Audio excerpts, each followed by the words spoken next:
کاشان بصیرت کا YouTube channel جس کتاب کو ہم مل کر پڑھ رہے ہیں اس کا نام ہے تاریخ جنت البقیع۔ ہم بہت ساری معلومات اس سے حاصل کر رہے ہیں اور یہ ہے پارٹ نمبر 7، جبکہ ہم کتاب کے صفحہ نمبر 129 سے اپنی ریڈنگ کا آغاز کرنے جا رہے ہیں۔ آئیے آغاز کرتے ہیں، اور یہاں پر ہم جانیں گے عبداللہ بن جعفر طیار ان کے حوالے سے، کیونکہ یہ ہیڈنگ ہے اس صفحے پر۔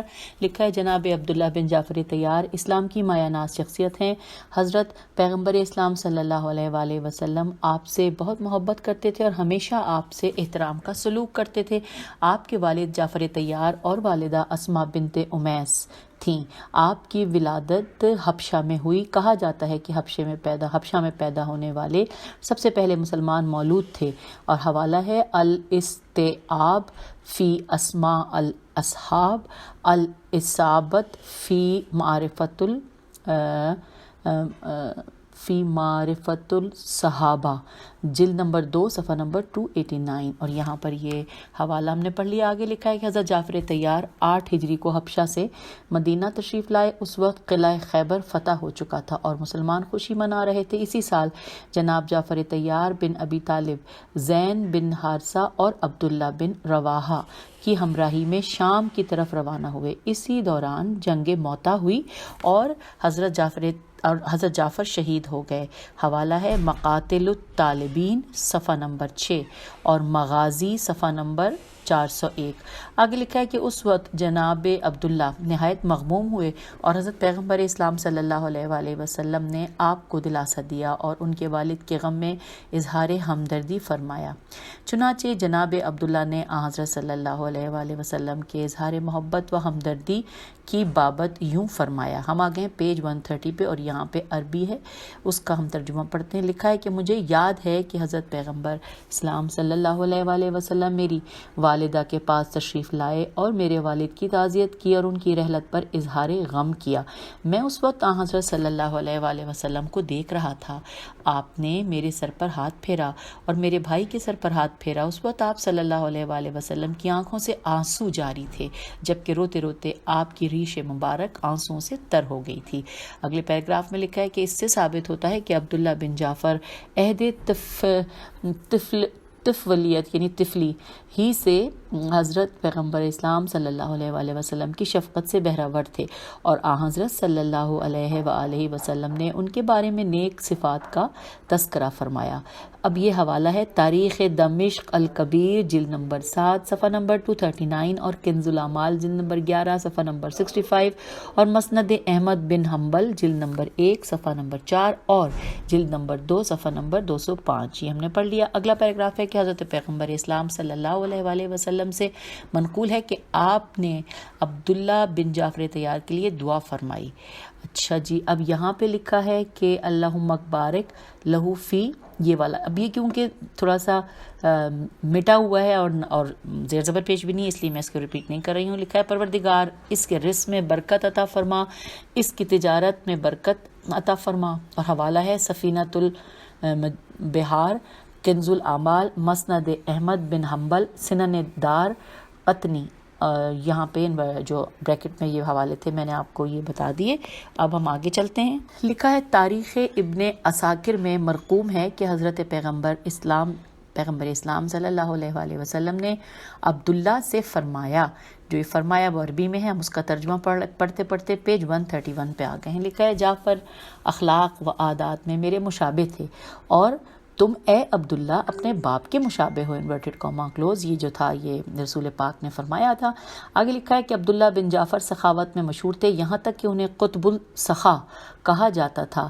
حوالہ ہے السقات جلد نمبر 3 صفحہ نمبر 207۔ لکھا ہے ان کی سخاوت کے بارے میں یہ الفاظ ملتے ہیں کہ وہ صاحب کرم تھے، صاحب عطا و عنایت تھے، صاحب ظرافت تھے، صاحب اخلاق تھے، صاحب عفت تھے، سخی تھے، انہیں سخاوت کا دریا کہا جاتا تھا۔ اور حوالے ہیں تقیح المقال فی احوال الرجال اور سفینۃ البحار، اور اس کے علاوہ الاستیعاب فی اسماء اصحاب جلد نمبر 2 صفحہ نمبر 275 اور تاریخ دمشق جلد نمبر 7 صفحہ نمبر 328 اور تاریخ یعقوبی جلد نمبر 2 صفحہ نمبر 328۔ آگے پڑھتے ہیں، لکھا ہے روایت کے حوالے سے آپ کا شمار سچے راویان حدیث میں ہوتا ہے۔ عبداللہ بن جعفر طیار نے اسما بنت امیس، علی بن ابی طالب علیہ السلام اور عمار یاسر سے راویات ذکر کی ہیں، اور بریکٹ میں تہذیب التہذیب جلد نمبر 5 صفحہ نمبر 170۔ آگے لکھا ہے کہ جناب عبداللہ بن جعفر طیار نے حضرت ابو ذر غفاری رحمۃ اللہ کی کھلم کھلا حمایت کی اور ان کے موقف میں ان کی ہمراہی بھی کی۔ حوالہ ہے تاریخ یعقوبی جلد نمبر 2 صفحہ نمبر 67۔ اگلے پیراگراف میں لکھا ہے جناب عبداللہ کی شادی اسلام کی عظیم خاتون حضرت زینب بنت علی بن ابی طالب علیہ السلام سے ہوئی۔ آپ کے فرزند میں سے اون و محمد کربلا میں شہید ہوئے۔ پیج 132۔ آپ کے 2 فرزند یوم الحرہ میں امویوں کے ہاتھوں شہید ہوئے۔ حوالہ ہے مقاتل الطالبین صفحہ نمبر 123۔ پھر آخری پیراگراف اس صفحے پر ہے کہ آپ 80 ہجری کو 90 سال کی عمر میں مدینہ منورہ میں وفات پا گئے۔ حوالہ ہے تاریخ یعقوبی جلد نمبر 2 صفحہ نمبر 228، الاستیعاب جلد نمبر 2 صفحہ نمبر 275 اور شذرات الذہب صفحہ نمبر 87، السقات جلد نمبر 3 صفحہ نمبر 207، تہذیب التہذیب جلد نمبر 5 صفحہ نمبر 170، مرات الزماں جلد نمبر 1 صفحہ نمبر 161۔ یوں ہم نے پیج 132 مکمل کر دیا۔ اب آگے ہم پڑھنے جا رہے ہیں پیج 133، جہاں پر ہم جانیں گے، ہیڈنگ ہے اسماعیل بن جعفر صادق علیہ السلام۔ آئیے جانتے ہیں، لکھا ہے جناب اسماعیل کے بارے میں مورخین نے لکھا ہے کہ آپ حضرت امام جعفر صادق علیہ السلام کے بڑے فرزند تھے، انہیں اسماعیل امین کہا جاتا تھا۔ حوالہ ہے مناقب آل ابی طالب ابن شہر آشوب جلد نمبر 4 صفحہ نمبر 280۔ آگے لکھا ہے ان کے بارے میں طبرسی نے اعلام الورا میں لکھا ہے کہ اسماعیل اپنے بھائیوں میں سے سب سے بڑے تھے اور ان کے والد ان سے بہت محبت کرتے تھے اور ان پر خاص شفقت فرماتے تھے۔ وہ عریض، یہ عریض کا ورڈ عین رے یہ زواد جو کہ انورٹڈ کاما میں لکھا ہے، کہ وہ عریض کے علاقے میں رہتے تھے اور اپنے والد کی زندگی میں فوت ہو گئے۔ حوالہ ہے دائرۃ المعارف الاسلامیہ جلد نمبر 2 صفحہ نمبر 187۔ اس کے بعد لکھا ہے کہ ان کی تشییع جنازے کے بارے میں اعلام الورا صفحہ نمبر 284 میں مرقوم ہے۔ اچھا، اس کے نیچے یہ جو لکھا ہے یہ عربی میں لکھا ہے سارا کچھ، اور پیج 134 پہ ہم آ گئے ہیں، لکھا ہے اس کا ترجمہ میں پڑھ رہی ہوں جو کہ آپ کا جنازہ مدینہ لایا گیا تو آپ کے والد دھاڑے مار کر روئے اور ننگے پاؤں جنازے کے آگے چلتے جا رہے تھے اور ردا بھی نہیں اوڑھی ہوئی تھی۔ وقفے کے بعد جنازے کو رکواتے اور زمین پر رکھ دینے کا حکم دیتے اور کفن سے چہرہ نکال کر اس کا دیدار کرتے اور پھر آسمان کی طرف نگاہ کرتے۔ تو یوں ہم نے پیج 134 مکمل کر لیا۔ اب ہم پیج 135 پہ جاننے جا رہے ہیں محمد بن حنفیہ کے بارے میں۔ لکھا ہے کہ حضرت علی بن ابی طالب علیہ السلام کے فرزند ارجمند محمد ابن حنفیہ کے بارے میں تہذیب التہذیب جلد نمبر 9 صفحہ نمبر 354 میں درج ہے کہ ان کی قبر بقی میں ہے لیکن جگہ کا تعین نہیں ہو سکا۔ اب یہ جو عربی میں 4 لائنیں لکھی ہیں اس کو نیچے پڑھتے ہیں۔ ترجمے میں لکھا ہے کہ زین بن صائب نے کہا، میں نے محمد حنفیہ کے فرزند ابو ہاشم عبداللہ سے پوچھا کہ آپ کے والد کی قبر کہاں ہے؟ تو انہوں نے کہا کہ بقی میں ہے۔ سب نے پوچھا کہ وہ کب وفات پا گئے؟ انہوں نے کہا کہ 81 ہجری کے اوائل میں۔ آپ پہلی صدی کی مشہور اسلامی شخصیات میں سے تھے۔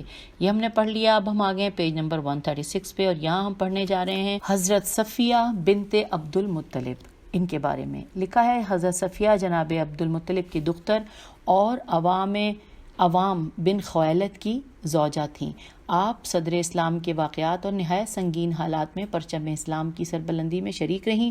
مدینہ منورہ میں آپ اپنی پاکیزہ صفات اور اسلامی مجاہدت کے حوالے سے معروف تھیں۔ ہجرت کے بعد ہونے والی 2 عظیم جنگوں بدر و خندق میں آپ نے نمایاں خدمات سر انجام دیں۔ جنگ احد میں آپ ان خواتین کے ہمراہ تھیں جو احد کی طرف گئیں اور مجاہدین اسلام کی خدمت کی۔ حضرت حمزہ سید الشہداء علیہ السلام کی شہادت پر آپ نے جو مرثیے کہے وہ اپنی مثال آپ تھے۔ ان مرثیوں نے مسلمانوں کی تسلیت خاطر کا سامان کیا۔ حوالہ ہے الاصابہ جلد نمبر 4 صفحہ نمبر 349 اور سیرت نبوی ابن ہشام جلد نمبر 3 اور صفحہ نمبر 103 اور صفحہ نمبر 176، تاریخ کامل ابن اسیر جلد نمبر 2 صفحہ نمبر 161 اور مستدرک حاکم نیشاپوری جلد نمبر 4 صفحہ نمبر 50 اور تاریخ طبری جلد نمبر 6 صفحہ نمبر 2465، الفتوح الف عین سے میم کوفی جلد نمبر 2 صفحہ نمبر 312۔ اگلے پیراگراف میں ہم آگے ہیں، لکھا ہے جنگ خندق میں حضرت صفیہ نے حسان بن ثابت اور دیگر افراد کے ہمراہ شہر کی حفاظت میں شرکت کی۔ اسی دوران انہوں نے ایک یہودی کو ہلاک کیا جس پر حضرت پیغمبر صلی اللہ علیہ وآلہ وسلم نے آپ کے کارنامے کی تعریف کی اور زبردست خراج تحسین دیا۔ حوالہ ہے الاصابہ ابن ہجر جلد نمبر 4 اور صفحہ نمبر 348 کا۔ آگے لکھا ہے حضرت صفیہ 20 ہجری کو انتقال کر گئیں، اس وقت آپ کی عمر 75 سال تھی۔ یہ ہم نے 137 پہ آخری 3 لائنیں پڑھ کے اس کو مکمل کیا۔ اب ہم پیج نمبر 138 پر آ گئے ہیں۔ یہاں پر ہم جاننے جا رہے ہیں حضرت عاتقہ بنت عبد المطلب، ان کے بارے میں لکھا ہے حضرت عبد المطلب کی دختر امت الرسول حضرت عاتقہ ابن مغیرہ کی زوجہ تھیں۔ آپ کے 2 بیٹے تھے، زہیر اور عبداللہ۔ آپ حضرت پیغمبر اسلام صلی اللہ علیہ وآلہ وسلم سے بہت زیادہ عقیدت رکھتی تھیں، چنانچہ ہجرت کے ابتدائی ایام میں آپ نے حضرت پیغمبر اسلام صلی اللہ علیہ وآلہ وسلم کی شان میں جو اشعار کہے ان سے آپ کے پختہ ایمان و عقیدت کا ثبوت ملتا ہے۔ حضرت عاتقہ کا نام اس خواب کی وجہ سے زیادہ مشہور ہوا جو آپ نے جنگ بدر سے قبل دیکھا اور اس کا اظہار کیا۔ اس خواب کی تعبیر یہ کی گئی کہ مسلمان مشرکوں پر 3 دن کے بعد غالب آئیں گے۔ مکے میں اس خواب کی شہرت ہو گئی اور ہر جگہ اس سلسلے میں بحث ہونے لگی، چنانچہ بدر کے واقعے سے اس کی تعبیر سامنے آئی۔ اس خواب اور اس کی تعبیر سے مربوط مطالب کا تذکرہ تاریخ کی اکثر کتب میں موجود ہے، ملاحظہ ہو۔ سیرت نبویہ ابن ہشام، کتاب المستدرک علی الصحیحین، حاکم نیشاپوری جلد نمبر 3 صفحہ نمبر 19 اور سیرت نبویہ ابن اسیر جلد نمبر 2 صفحہ نمبر 381، سیرت ہلیہ جو کہ جلد نمبر 2 صفحہ نمبر 143۔ اب ہم پڑھتے ہوئے آگے ہیں پیج 139 پہ اور یہاں پہ حوالے بھی اور باقی ہیں۔ وہ لکھا ہے تاریخ کامل ابن اسیر جلد 2 صفحہ نمبر 116 اور تاریخ طبری جلد نمبر 3 صفحہ نمبر 950، تاریخ الرسل والملوک۔ پھر آگے آخری میں 2 لائنیں لکھی ہیں کہ حضرت عاتقہ اور حضرت صفیہ کی قبریں چونکہ ایک ہی مقبرے میں ایک دوسرے کے قریب واقع ہیں اس لیے اسے بقیع الامات کہا جاتا ہے۔ تو یہ ہم نے ان کے بارے میں جان لیا۔ اب ہم آ گئے ہیں پیج 140 پر جہاں پہ ہم پڑھنے جا رہے ہیں عثمان بن مظعون کے بارے میں۔ لکھا ہے کہ حضرت پیغمبر اسلام صلی اللہ علیہ وآلہ وسلم کے اصحاب میں جناب عثمان بن مظعون کا مقام و مرتبہ علمی حوالے سے بہت بلند تھا۔ بعض مورخین نے لکھا ہے کہ وہ دار ارقم میں اسلام لانے والے 13ویں فرد تھے۔ حوالہ ہے سیرت النبی ابن ہشام جلد نمبر 1 صفحہ نمبر 270 اور صفحہ نمبر 344 اور الاستیعاب فی اسماء الاصحاب جلد نمبر 3 صفحہ نمبر 85۔ اگلے پیراگراف میں لکھا ہے ہجرت کے بعد حضرت پیغمبر اسلام صلی اللہ علیہ وآلہ وسلم نے مہاجرین و انصار کے درمیان جو رشتہ اخوت قائم کیا تھا اس میں جناب عثمان بن مظعون اور ابو الحسم بن التحیان کو ایک دوسرے کا بھائی بنایا تھا۔ اس میں حوالہ ہے الاصابہ فی تمیز الصحابہ جلد نمبر 4 صفحہ نمبر 212۔ آگے پیراگراف میں لکھا ہے کہ جناب عثمان بن مظعون اسلام کی عظیم جنگ بدر میں شریک تھے۔ مدینہ واپسی کے بعد ہجرت کے 23ویں مہینے میں رحلت فرما گئے۔ مکے سے ہجرت کر کے آنے والے مسلمانوں میں وہ پہلے فرد تھے جو مدینے میں فوت ہوئے۔ حوالہ ہے سیرت ابن ہشام جلد نمبر 2 صفحہ نمبر 341۔ پھر لکھا ہے ظہور اسلام سے قبل ہی وہ علم و فضل کے حوالے سے عربوں میں بلند مقام رکھتے تھے، یہی امر سبب بنا کہ انہوں نے اسلامی تعلیمات کے ادراک میں ممتاز مقام پایا۔ ہم آگئے ہیں پیج 141 پہ، لکھا ہے آپ کی رحلت سے مسلمانوں کو بالعموم اور حضرت پیغمبر اسلام صلی اللہ علیہ وآلہ وسلم کو بالخصوص سخت صدمہ پہنچا۔ آپ کے بارے میں حضرت پیغمبر اسلام صلی اللہ علیہ وآلہ وسلم نے ارشاد فرمایا، ترجمہ انورٹڈ کاما، تو مبارکباد کا مستحق ہے اے عثمان کہ دنیا تجھے شکار نہیں کر سکی اور نہ ہی تو اس کی محبت میں مبتلا ہوا، انورٹڈ کاما کلوز۔ اگلا پیراگراف ہے کہ پیغمبر اسلام صلی اللہ علیہ وآلہ وسلم نے جناب عثمان بن مظعون کی رحلت پر آنسو بہائے اور نہایت غمزدہ ہوئے۔ اب میں حوالے پڑھنے جا رہی ہوں۔ سنن ترمذی جلد نمبر 2 صفحہ نمبر 229، باب ما جاء فی تقبیل المیت، سنن ابن ماجہ حدیث نمبر 1476، اور سنن ابی داود جلد نمبر 3 صفحہ نمبر 101 حدیث نمبر 3163، اور السنن الکبریٰ بہیقی جلد نمبر 3 صفحہ نمبر 407، اور کنز العمال جلد نمبر 11 صفحہ نمبر 137، اور حلیت الاولیاء جلد نمبر 1 صفحہ نمبر 105۔ تو یہ ہم نے پڑھ لیا، مکمل کیا۔ اب ہم آگئے ہیں پیج نمبر 142 پر، اور یہاں پر ہم پڑھنے جا رہے ہیں، نام میں آپ کو بتانے لگی ہوں کہ سعد بن زرارہ، ان کے بارے میں جانتے ہیں۔ لکھا ہے حضرت پیغمبر اسلام صلی اللہ علیہ وآلہ وسلم کے بزرگ صحابہ میں سے تھے۔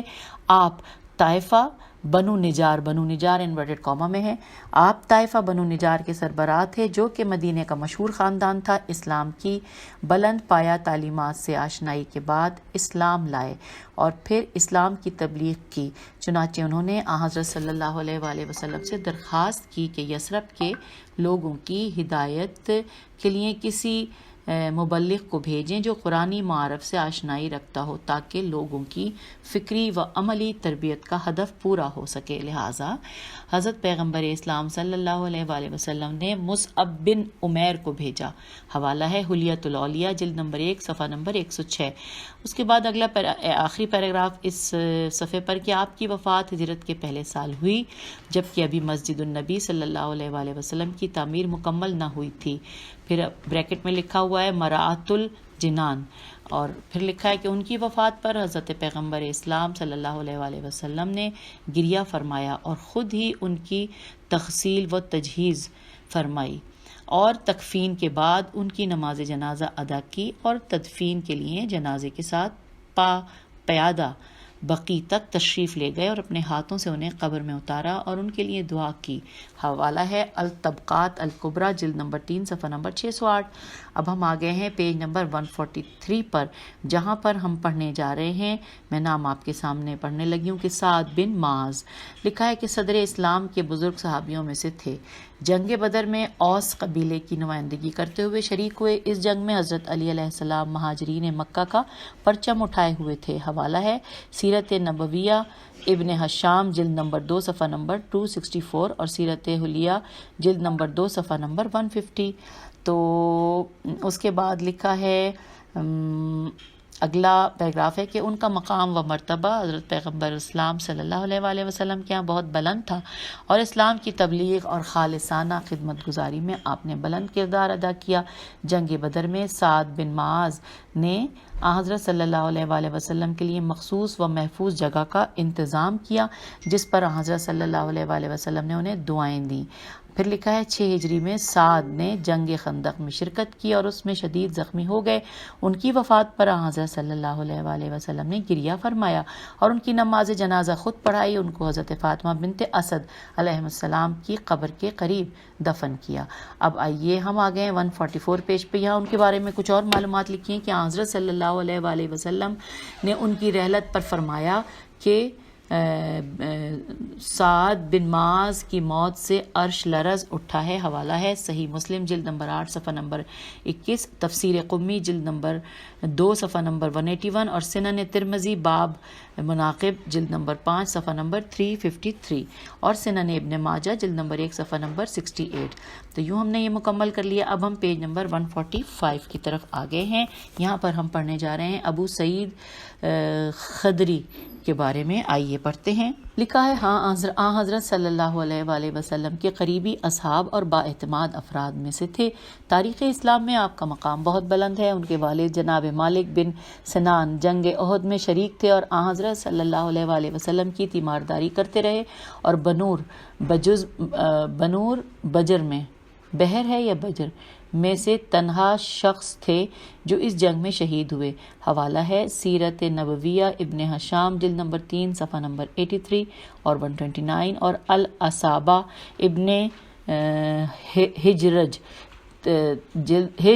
ابن ہجر جلد نمبر 3 صفحہ نمبر 345۔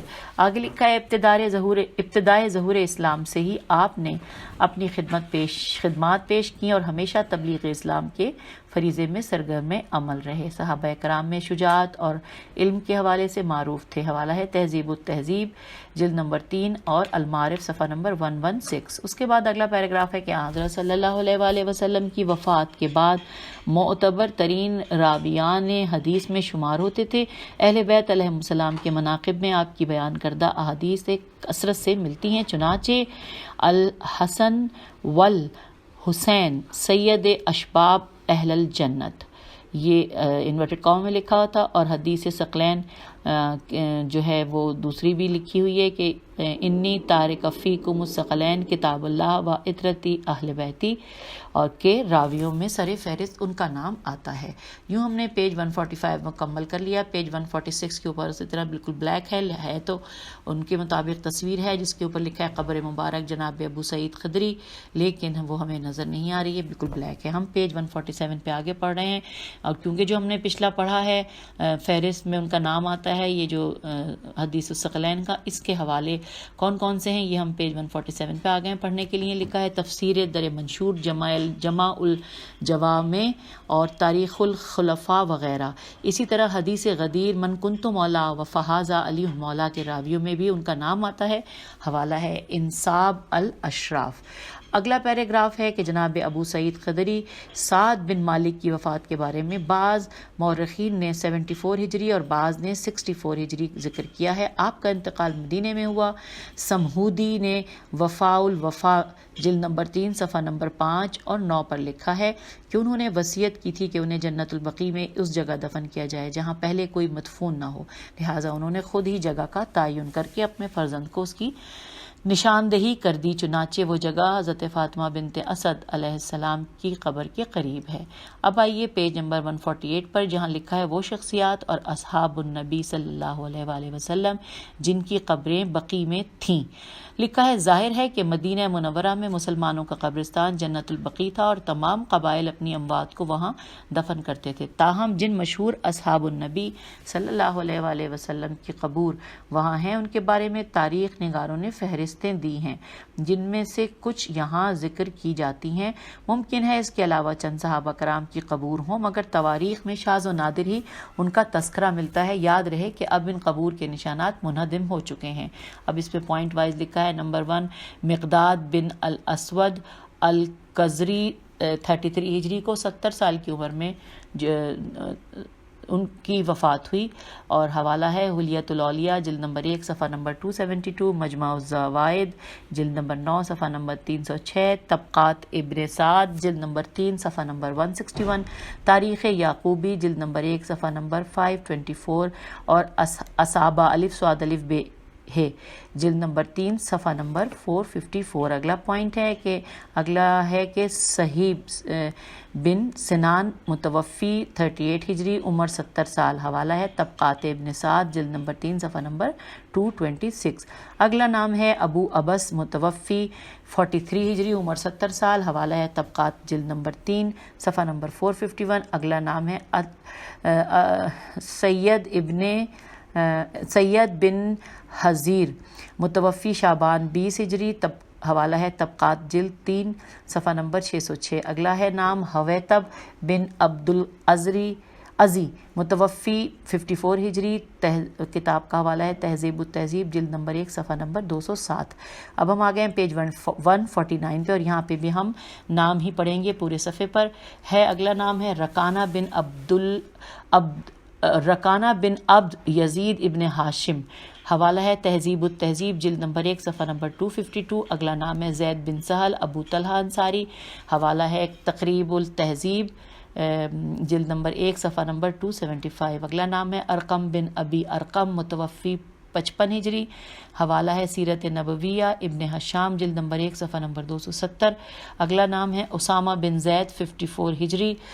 حوالہ ہے تقریب التہذیب جلد نمبر 1 صفحہ نمبر 52.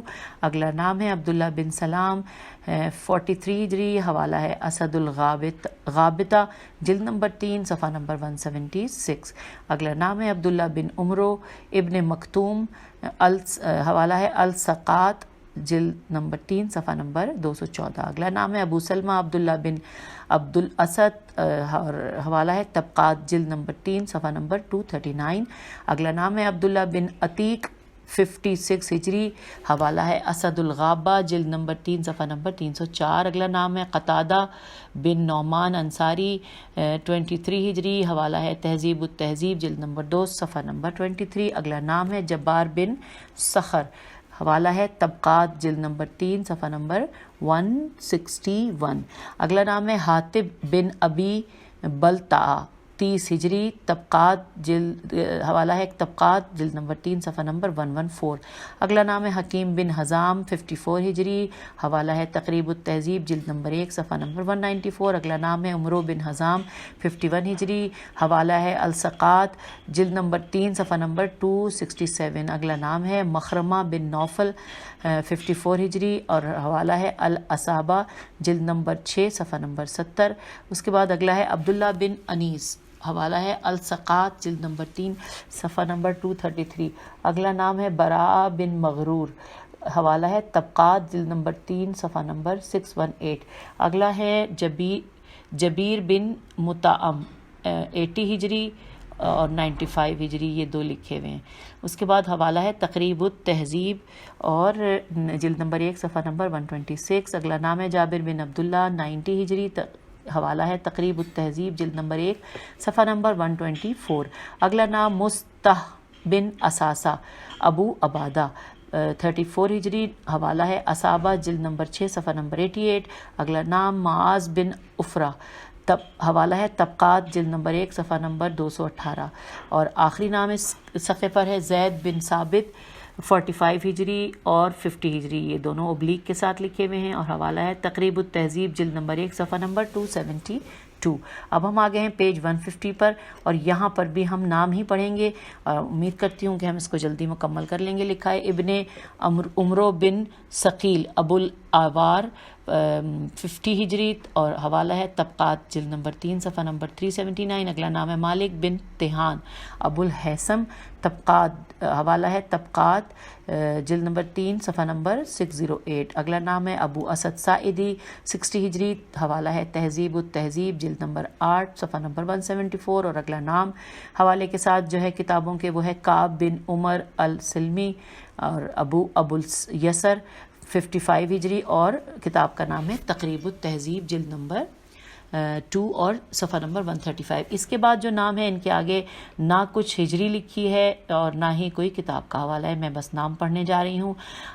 ابی بن کعب اسد خزرجی عبداللہ بن محمد اسید بن حزیر ابو ہریرہ ابو حذیفہ مالک اشتر مالک بن نویرہ حسن مثنی حسان بن ثابت جعفر بن حسن حزیمہ ذو الشہاتین ابو دجانہ انصاری عبداللہ بن سلام زید بن الحسن مغیرہ بن عبد الرحمن سالم بن عبداللہ.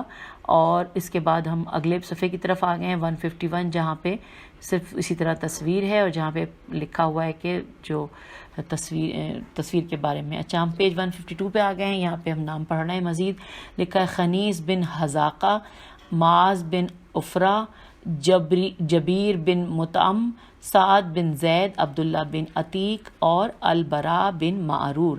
اس کے نیچے نوٹ لکھا ہے کہ مذکورہ بالا حضرات کے بارے میں ناموں کے ذکر پر اکتفا کیا جاتا ہے کیونکہ تفصیلی اظہار خیال اس کتاب کا موضوع نہیں. ان حضرات کے اسماء ذکر کرنے سے مراد یہ ہے کہ ان کی قبور بقیع میں تھیں جنہیں منہدم کیا گیا. بعض قبور پر گنبد بنے ہوئے تھے. آخری پیراگراف اس پیج پر کہ حضرت عثمان بن عفان کی قبر کے بارے میں کتب تواریخ میں مرقوم ہے کہ انہیں بقیع کے قریب باغ حش کوکب انورٹڈ کاما میں اس میں دفن کیا گیا جو اس وقت بقیع کی موجودہ دیوار کے اندر ہے حوالہ ہے انصاب الاشراف تاریخ یعقوبی جلد نمبر 1 صفحہ نمبر 73۔ اس کے آگے لکھا ہے الامامہ والسیاستہ جلد نمبر 1 صفحہ نمبر 40، طبقات ابن سعد جلد نمبر 3 صفحہ نمبر 55، ریاض النظرہ جلد نمبر 2 صفحہ نمبر 131، اور شرح ابن ابی الحدید معتزلی جلد نمبر 1 صفحہ نمبر 168۔ ان کی قبر شہدائے حرہ کے قبور سے 135 میم کے فاصلے پر واقع ہے۔ یوں ہم نے پیج نمبر 152 کو مکمل کر لیا۔ پیج 153 پر تصویر ہے، مسجد العمرت لکھا ہوا ہے لیکن تصویر بالکل کچھ بھی واضح نہیں ہے، اور ہم یہاں پر اب اس کے بعد آگے چلیں تو ہم پیج 154 پہ ریڈنگ کریں گے، لیکن میرا خیال یہ ہے کہ ہم پیج 153 پہ رک جاتے ہیں اور اگلی ریکارڈنگ انشاءاللہ اس سے بات کریں گے۔ خدا حافظ، فی امان اللہ۔